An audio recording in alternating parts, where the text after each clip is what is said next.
GearWebsites.com is your source for firearms-based playing cards and books. We also have mugs, shirts, and posters with designs that we've made live. Of course, we have patches. Every Friday is Free Patch Friday. We appreciate your support. Thank you for shopping at GearWebsites.com.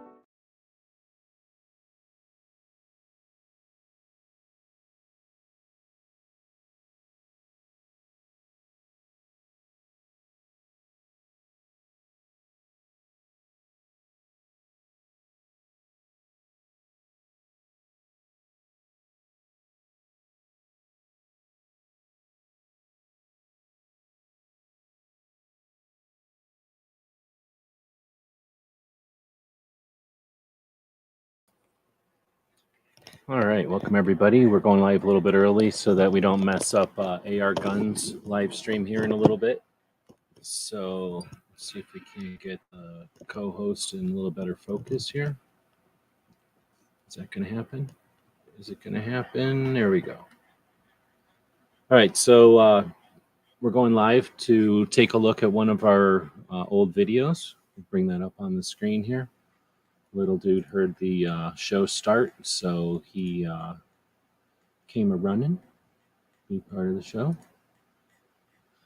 So there we go. Get this up on the screen, and this is a video that we built, we put together back in 2011, and eventually, there we go. We get the little guy down here. This is a video we put together in 2011. It's had just over 500,000 views, so 500,000 views since then. This has been borrowed, used, modified by quite a few police departments over the years and other training instructors and stuff. I built this with PowerPoint years and years ago. And let me bring that over here. We built that with PowerPoint years and years ago.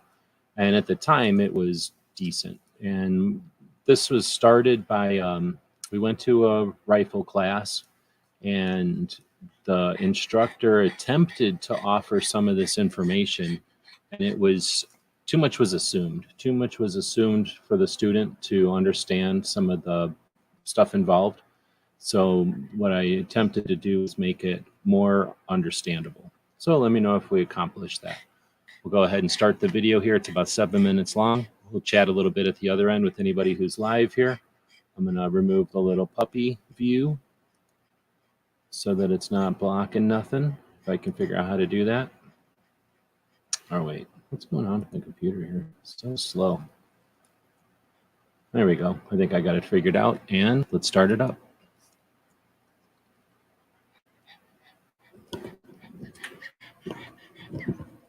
You go down now.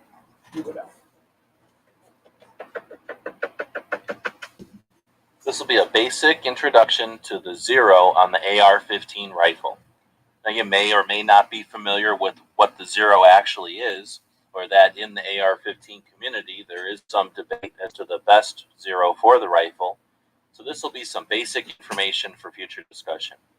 We'll take a look at the definition of a Zero, as well as 5 of the most common or most popular Zeros for the AR15.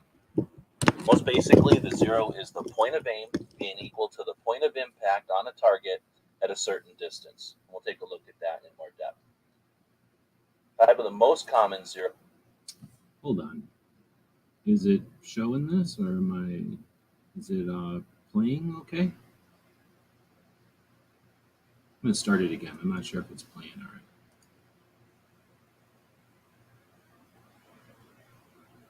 Sorry about it if this is repeat. This will be a basic introduction to the Zero on the AR15 rifle. Now, you may or may not be familiar with what the Zero actually is, or that in the AR15 community there is some debate as to the best Zero for the rifle. So this will be some basic information for future discussion. We'll take a look at the definition of a Zero, as well as 5 of the most common or most popular Zeros for the AR15. Most basically, the Zero is the point of aim being equal to the point of impact on a target at a certain distance. We'll take a look at that in more depth. 5 of the most common Zeros are the 25-yard, the 50-yard, the 100, 200, and 300 meter Zero. I'll take just a moment to mention that in this video, this basic overview, yards and meters are very similar, so we're going to use them interchangeably in this discussion. So for a 25-yard zero, we're going to aim at the X in the dead center of that bullseye, and we're going to adjust our sights until our point of impact is exactly the same as our point of aim. And it would be the same if we moved out to 50 yards and we were aiming at that X in the center. We would adjust our sights, and that would be our 50-yard zero, our 100, our 200, etc. Now, it may seem pretty basic, but let's take a look at how a bullet travels when it leaves a barrel. We're all familiar with a garden hose. If we hold that garden hose horizontal with the ground, we're not going to get much distance from that flow of water. However, if we angle the hose up just a little bit, we're going to get a little bit more distance, and at some point we're going to find the perfect combination of the perfect angle where we get the most distance from that flow of water. It's basically the same with the bullet. As it leaves the firearm, it's got a certain amount of energy, and it's going to be under the effect of gravity as soon as it leaves the barrel.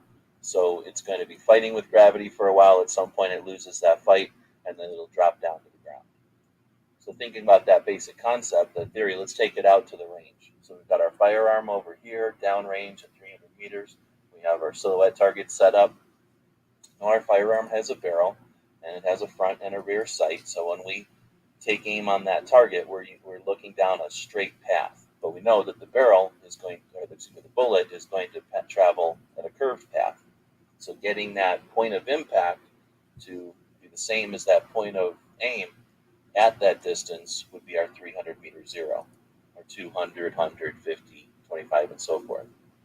So now that we've got that basic concept of the zero down, I'm going to take a look at how people describe the zero or how they compare the different zeros. And we're usually going to look at either a silhouette with a bunch of different hits with some sort of a key to tell us at what distance those hits were, or we're going to see some sort of graph like this, which is basically telling us the same information but in a different way. It can be pretty confusing, but you can see that when you compare the 25-yard or the 50-yard or the 100 or 200 and 300 zeros, you can see that each of these curves is a little different. The patterns on the target are a little bit different, but again, what is that information telling us? So let's take a little closer look. So let's use the 25-yard zero. It's got a pretty dramatic curve, good hit pattern, so I think it'll be the best for illustration. First, let's get rid of all the data points and take a look at the underlying grid that we're working with. Now, it's definitely out of proportion. We're talking about 500 yards this way on the bottom, but we're only talking about 2 feet here. 12 inches up, 10 inches down on the left side. So to make that a little easier to perceive, I'm going to stretch that out. So now it's the brick wall going down the side of a shooting range. We're standing here at zero, goes out to 500 yards. That's a little bit out of perspective still, because again, we're still only talking about 12 inches up and 10 inches down. But let's take a look and see if we can't figure out what some of this data is. So we're going to throw some targets up at each of the different distances, 25, 50, 75, all the way down. And let's start shooting. So this is a 25-yard zero. So at 25 yards, our hit is dead center where we were aiming. However, we know that even though our line of sight is straight down, we know that the bullet is going to travel a different path. So if we had another cardboard set out at 50 yards, that bullet is going to be on its way up. So that second hit is going to be just a hair higher on the target than that first hit was. Again, if we look at the 75-yard cardboard, it's now a hit even higher. 100 yards is even higher. And finally, at 200 yards, it's reached pretty much the top of its trajectory. And we get a hit up in the neck or 9 inches high on this target. Out at 300, the bullet's starting to drop. It's losing its fight with gravity, and now it's down quite a ways. Again, 400, it's dropped even more. And at 500, it's missed the target. It's about 24 inches down, or the target's knees. So that gives us an idea of how that bullet is traveling, compared to our line of sight. Now, it's going to be different on this 25-yard zero than it would be on a 50, 100, or any of these other zeros. So now let's see if we can figure out how those graphs are showing us this. So again, we've got that same situation of the piece of cardboard at each of the different distances. We can see how that relates to the hit pattern here. But now let's just draw a line between each of those points. So we're going to go from 25 to 50 to 75 to 100, and you can see how that line is connecting all those hits. Now let's get rid of the targets, and I think you see where we're going. That's what this graph is basically showing us, that first hit at 25 yards was dead center, that next hit at 50 yards was just a little bit higher, and so forth. So let's take a look at the 50-yard zero, and it's obviously a much different pattern on the target there. We're seeing a different graph. The 100-yard zero, 200, and 300. So hopefully that will give you some information about what we're looking at in these graphs when you see them online. And again, this was just a basic introduction. We'll do more videos in the future. We can have a discussion now about these different zeros, and we're going to post this information in a PDF on our AR15 sites. We encourage you to check out our websites. That's where we post all the information that we create like this. As always, thanks for watching. All right, so the idea here was to help visualize what some of the patterns we see when they try to describe the different zeros. But what I did not try to do in the video was really get into the rationale or the reasons. Guys and gals at gunwebsites.com encourage you to take a CCW class every year, practice at least once a month, and carry every day. Thanks for watching gunwebsites.com. What I didn't get into was the differences between those zeros and why somebody might want one or not. Just really trying to illustrate and visualize the concept so that people could get into the conversations. So G23 right now is asking about a 36-yard zero. I don't know, never heard of a 36-yard zero. There's a 33-yard zero, which is effectively the 100-yard, right? That's sometimes the Marines use that, sometimes not. So essentially the close zeros are used by people who are law enforcement and are doing things at closer distances. And some of the other zeros are used for people who have to engage sometimes at close, but sometimes at long. And the real debate is whether or not you want your math to be at the front end or you want your math to be at the long distance. So do you want your math to be with close shots, your calculations to be with shots beyond, within 100 yards, or do you want your calculations to be on shots that are out beyond 100 yards? So really the big difference between zeros is if you're going to just react at close distance or if you're going to react at distance, farther distance, and then do your calculations for the opposite. So if you're, let's say, law enforcement, a lot of people who think home defense think they're only going to be in short circumstances. So those are people that will often choose a quick reaction short zero, like a 25-yard zero, which is essentially, all zeros are two, but the short zeros give you the awareness of your or they give you essentially a quick shot, center of mass to close targets. And then if you have to shoot at any distance, you have to start thinking about where you need to adjust in order to keep rounds on and hitting. Or if you're going to be more realistic about it and you realize that you have a rifle for distance shots and you don't want to do your math every time you use your rifle, but only when it is in pistol distance, that's when people choose the longer zeros. I don't have an opinion, but I do, because why would you carry a rifle if you're going to be using it like a pistol? Use two hands for something you could use one hand for. That's a whole nother discussion. We'll talk about that in the future, perhaps. Other people don't want you to talk about stuff like that because they're either trying to sell you some grip angle or some red dot. I'd rather you learn about the use of your tools and when you actually might practically use them. Hope these flashbacks are interesting. Thanks for showing up live to chat with me about them. I put a poll out there for people that are out there. It looks like everybody's choosing the 50-yard zero. That's too bad, but I'm not sure where you got your info from. Have some debates about it, have some conversations about it, talk to people who use zeros, and have fun. Thanks for joining us. I'm going to throw a commercial out here for our gear website store. We have lots of cool stuff over there, and that's how we help keep the lights on. We've got a banner at the bottom of the screen thanking our Patreons and our channel members here on YouTube that subscribe to our projects. Again, helping to keep our servers going and our websites growing.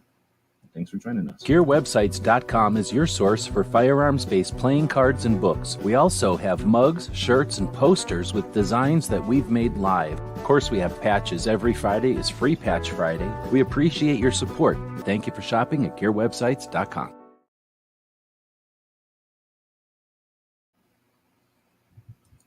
I'm going to throw a quick Ninja one on the end here for Patriot.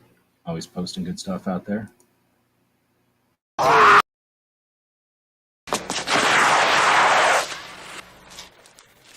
Cheat.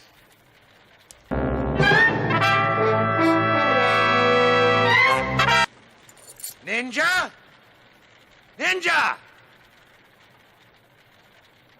Ninja!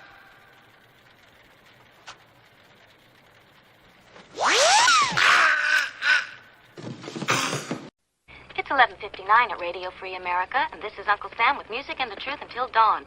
Right now, I got a few words for some of our brothers and sisters in the occupied zone. The chair is against the wall. The chair is against the wall. John has a long mustache. John has a long mustache. It's 12 o'clock, Americans, another day closer to victory. And for all of you out there on or behind the lines, this is your song.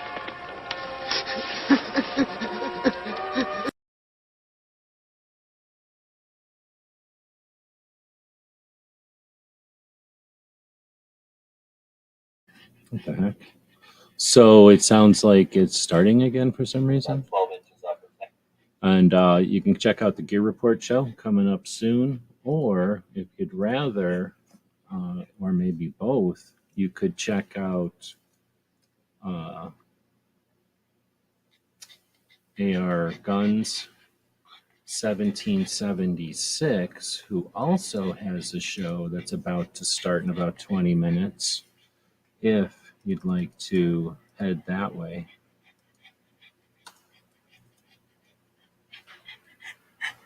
Check it out. He's going to have Hasbro on tonight. It starts in about 20 minutes. Thanks everyone for joining us.